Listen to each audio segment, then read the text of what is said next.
প্রাণলিচি drinks প্রবাসের সংবাদ। Saudi আরবের দাম্মাম, কাতার ও লন্ডন প্রতিনিধির পাঠানো তথ্যচিত্রে প্রবাসের সংবাদ জানাচ্ছেন মুজাহিদ হাসান।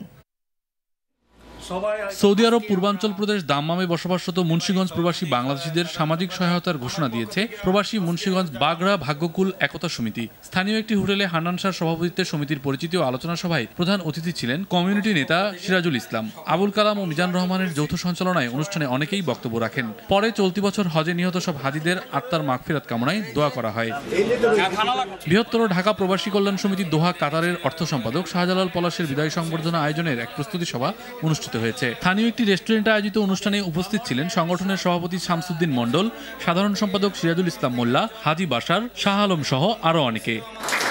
আগামী 30শে অক্টোবর শুক্রবার সন্ধ্যায় কাতারের গ্র্যান্ড সাইনায় মমতাজ সহ এ সময়ের জনপ্রিয় শিল্পীদের নিয়ে অনুষ্ঠিত হতে যাচ্ছে মিউজিক্যাল নাইট বাংলা ফেস্ট 2015। এ উপলক্ষে স্থানীয় একটি রেস্টুরেন্টে এক সংবাদ সম্মেলনের আয়োজন করা হয়। কামাল হোসেন বাবরের সভাপতিত্বে সম্মেলনে বক্তব্য রাখেন প্রকৌশলী আবদুল্লাহ আল মামুন, শফিকুল ইসলাম তালুকদার বাবু, আব্দুল মতিন পাটোয়ারি সহ অনেকে। যুক্তরাজ্যের সংসদ ভবনে বাংলা ভাষাকে জাতিসংঘের দাপ্তরিক ভাষা হিসেবে স্বীকৃতি দেওয়ার দাবিতে এক সভার আয়োজন করা হয়।